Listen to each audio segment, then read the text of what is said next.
Dear viewers, नमस्कार, सलाम, सत श्री अकाल, गुड मॉर्निंग। दोस्तों, आज फिर हम पद्म भूषण मौलाना अब्दुल करीम पारेख के बेटे माजिद पारेख साहब से बात करेंगे। सर, पवित्र ग्रंथों में डेफिनेशन ऑफ रिलीजन यानी धर्म की परिभाषा क्या मिलती है? बहुत अच्छा सवाल है ये। देखिए मैडम, आज दुनिया हमारी जेब में हम लिए लिए घूम रहे हैं। इसमें हम देख सकते हैं कि जिन जिन देशों ने मजहबी जुनून को छोड़ा वो तरक्की कर गए हैं। हमारे देश में दो चीजें बहुत ज्यादा पाई जाती हैं, एक है ओवरडोज ऑफ पॉलिटिक्स और दूसरी ओवरडोज ऑफ रिलीजन। और इतिहास हमारा भरा पड़ा है कि जब जब सड़कें खून से लाल हुई, मजहब और सियासत की वजह से हुई। हम भारत की सैर कर लें, ईस्ट से वेस्ट तक, नॉर्थ से साउथ तक, ज्यादातर हमारी मस्जिदें, दरगाहें, मठ, मंदिर, गुरुद्वारे एनक्रोचमेंट और अतिक्रमण पर मिलेंगे। इस पर हम सोचें कि हम पब्लिक प्रॉपर्टी का धर्म के नाम पर अतिक्रमण करें सिर्फ इसलिए कि हमें ईश्वर की इबादत, प्रार्थना और वर्शिपिंग करनी है, तो मैं समझता हूं कि हम एक तरफ पब्लिक प्रॉपर्टी का अतिक्रमण कर रहे हैं और दूसरी तरफ भगवान की इबादत, पूजा, वर्शिपिंग की उसे रिश्वत पहुंचा रहे हैं। हम सोचें कि क्या वो इससे खुश हो जाएगा? हम देख रहे हैं कि मुसलमान बनाने की कोशिश की जाती है, हिंदू बनाने की कोशिश की जाती है, ईसाई बनाने की कोशिश की जाती है, कहीं इंसान बनाने की कोशिश नहीं की जाती। अब धर्म की परिभाषा पवित्र ग्रंथों में मिलती है, वो मैं आपको बताऊं। अराइतल्लज़ी युकज़्ज़िबु बिद्दीन, क्या उस आदमी पर गौर किया है जो असल धर्म को रिजेक्ट करता है?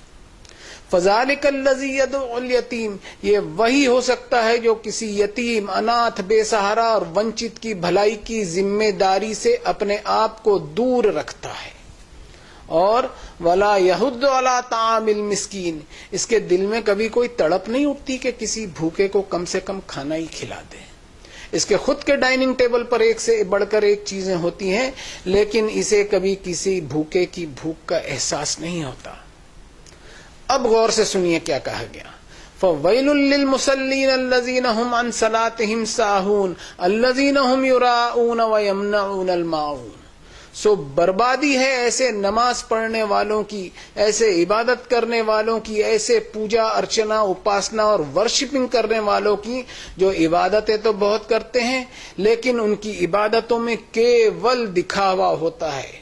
उनकी इबादतों ने उनका कैरेक्टर और किरदार ऐसा नहीं बनाया कि वो इंसानों के छोटे मोटे काम भी आ सकें। बस सड़कों पर दिखावे और शोर शराबे से भरपूर होती हैं उनकी इबादतें और इंसानी हमदर्दी से कोसों दूर रहती हैं। देखिए मैडम, संसार के मालिक ने हर इंसान को अनगिनत वरदान और बेशुमार नेमतें दी हैं। इन वरदानों को इंसान इनाम न समझ ले, बल्कि ऊपर वाले का एक कर्ज समझे, एक परीक्षा समझे। और इस कर्ज को उतारने के लिए उस मालिक ने अपने ग्रंथों में बताया कि क़ूलू लिन्नास हुस्नन व अक़ीमुस्सलाह, यानी इंसानों से अच्छा बर्ताव कर फिर मेरी इबादत कर।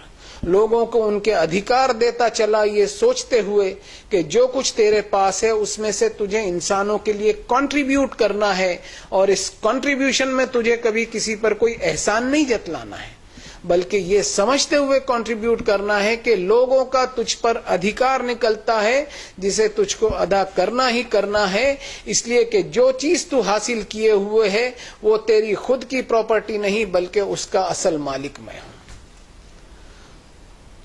तो मैडम, ये है असल धर्म की परिभाषा जो आपको दुनिया की किताबों में नहीं मिलेगी, ये सिर्फ आकाशी किताबों में ही मिलेगी, चाहे वेद हो या उपनिषद, चाहे कुरान हो या बाइबल हो। प्रोपेगेंडा ऑफ रिलीजियोसिटी, यानी अपने आप को धार्मिक बताने की एक होड़ लगी हुई है कि किसी स्टाइल या कलर के कपड़े पहन ले या कोई रूप धारण कर ले या कोई हुलिया बना ले। ये सब धर्म के नाम पर आडंबर के सिवा कुछ नहीं है, इनसे कोई फायदा हासिल नहीं होगा। Thank you very much Parekh साहब।